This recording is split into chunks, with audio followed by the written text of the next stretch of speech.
Well folks, following the last disaster with putting a dash cam on, I'm going with a more traditional dash cam. Because Father's Day is coming up, I have treated myself, because I've been a good dad, to a new dash cam. Now after the last disaster, which was basically unusable for my Land Cruiser, this one is a more traditional webcam option.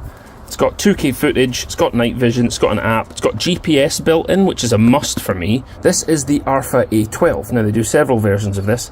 This one is the sort of mid-range product because it doesn't have full 4K, but I'm going to unbox it and see what we get here, because the spec on this looks like it will solve my dashcam problem. I'll tell you one thing, the packaging is very classy. Black with silver and gold accents, that's got quite a premium feel to it. And what do we have inside? We have the dashcam unit itself. Okay. USB-C, I like it.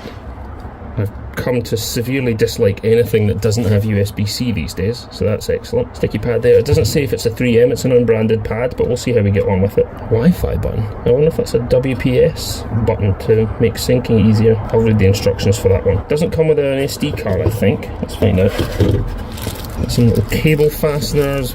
Oh, spare plastic. Nice touch. Oh. Electrostatic film for the windscreen. Okay, so you don't just stick it straight to the windscreen, you have to put it on this electrostatic film first. It definitely doesn't come with an SD card, but that's okay. I always have loads of these lying around. Okay. They've had their own 12-volt sockets produced as well, with their own logo on it. USB-C, that makes me happy. 24 gauge cable, that's a nice one. That's they haven't cheaped out on that. Now that is excellent. That power cable is 3.5 meters long. That's very good. None of this shorty 2 meter stuff. Right, my memory card is in. Oh, it's got memory card error. Alright, so power's on. I don't see any obvious controller buttons. What else do we have here? Ringtone, that's good, we've turned that off, because the USB plug-in noise does get a bit irritating from time to time, but they all have it. This has voice control. Hang on, wait a minute, I didn't even think this was a thing on dashcams yet. What is it? Turn off display. Open screen. It's actually working! Take picture. Ah, that's unbelievable! There's actually voice control that is working. Right, hang on. Turn off recording. Recording stopped. Open recording. Recording started. Turn off Wi-Fi. Wi-Fi is off. Oh my goodness, it all works. It all works. Okay, that just made it for me. That is phenomenal. This is fantastic. Take picture. It just works. It just works. That is fantastic. I didn't even know dashcams had that yet. That is really great. One thing to be aware of here before you mount this, video. Oh, I'm rattling it too much, so it's detecting an emergency. Good that it's got shock sensors on though. If your windscreen, like mine, is tinted, mine's got a blue tint at the top, you're probably going to have it quite high up on the screen so it doesn't impede your vision while you're driving.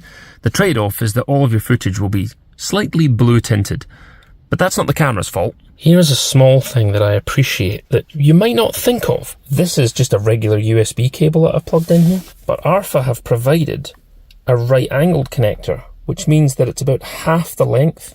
That's a thing to remember. Put the camera somewhere where the windscreen wipers are going to keep the screen clear. And I want to have it as close to this unit as possible, but a standard cable would foul. The right-angled cable allows me to get right up snug next to the mount for, well, I guess that's the rain sensor behind there. So I can get a much neater installation, which I like a lot. And for installation, I'm fortunate enough to have 2 cigarette lighter sockets here, so I'll just pop this one out, stick the new one in, which has a red light so that you know if it's on. And at the moment it isn't, which is good because it means it's not draining my battery. Now there are no physical controls on the device itself other than the Wi-Fi direct button, and there's a little pin reset switch. But this is good because it means you just turn on the ignition and as soon as it gets power, it's on. Waiting for pairing. Recording started. And there's a red light there, lets you know that it's drawing power, and when the ignition goes off, it shuts itself down. It must have a little bit of power, maybe a capacitor of some sort, because it does get about 1 second of runtime before turning itself off. Now, I mentioned the length of that power cable, just so you can grasp how great it is to have a long cable. This dash cam is currently being powered by that black wire. It is plugged into a socket in the boot section of this car. I could run this through the headlining or up a door pillar or something because it's got the 3.5 meter cable. All dash cams should come with a huge right angled cable. That is a nice feature.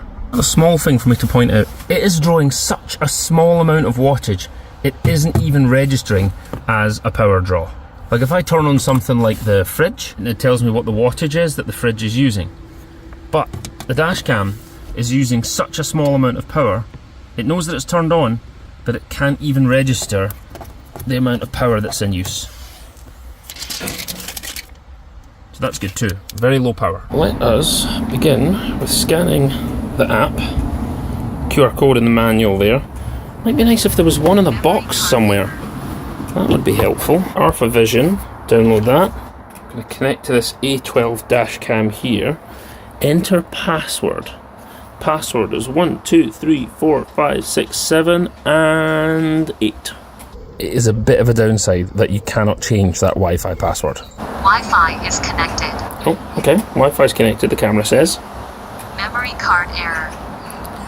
It says memory card error. Memory card error.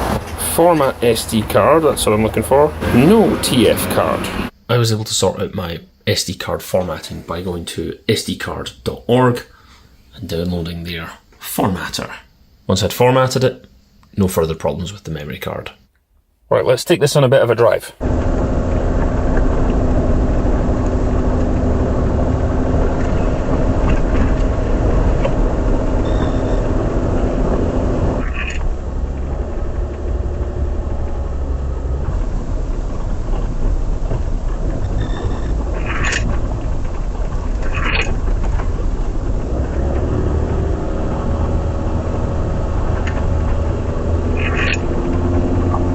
Now for the all-important nighttime test. It's just after midnight now.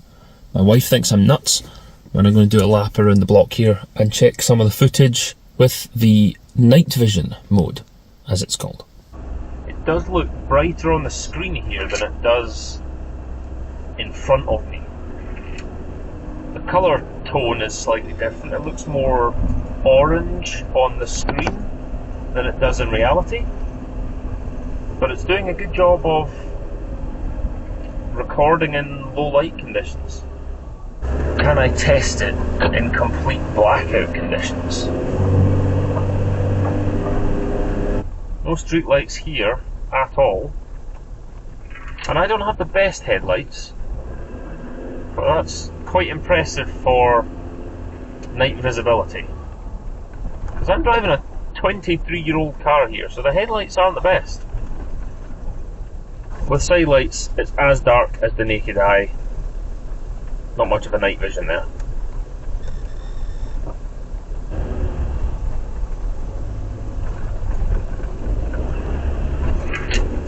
There are a couple of things that I like to change, just personal preference. By default, it is using a 1-minute recording loop. Now I'm going to change that here. Just go into the settings once I'm connected to the camera. I haven't read the manual yet, but I'm just assuming like everything's useful here. So video resolution, I'm happy with the highest res. Loop recording, I'm going to take that up to 3 minutes. 3 minutes is good for me. It just means there are fewer files to sort through. Recording started. So if I go back here to dashcam albums, here we have some of my videos from earlier on. Now these are all 1-minute loops. I'm going to make them 3-minute loops, just so there are fewer files to browse through here. Recording started. That's just my own personal preference. So I'm going to turn off the WDR, which is just a dynamic range. So I'm going to turn that off and see how it compares. G sensor is for accidents. I'll put that on medium. You know, if it detects a shock, it'll save an accident recording. I'll save that as medium for now, and I'll turn it down if it's triggering false alarms. Oh, a fatigue reminder. Oh, that's nice. So I can remind myself after 2 hours if I need to take a break of driving. That's handy. Screensaver. I don't really need to save power on a USB device, so that's fine. Oh, superb. I can turn off the annoying ringtone when it turns on.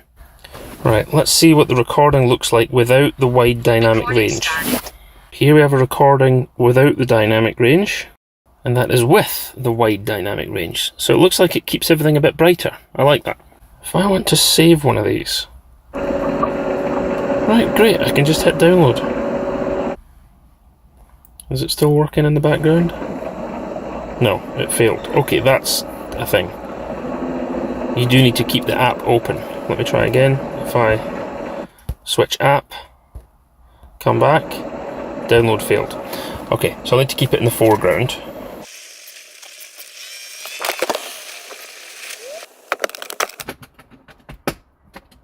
Ah, there it is. I really do like the number of configuration options on this app. I also like that it puts the event videos into a separate folder so that it's easier to find those once you've uploaded them to a computer, without having to dig through hundreds of hours of footage. But it has to be said that the photo quality here is not great. So here is some nighttime pictures. Yeah, so it looks like it's just a still frame of the video. I don't think you could make out a number plate from a still image, but if you played back the video, you would be able to get the number plate out of it.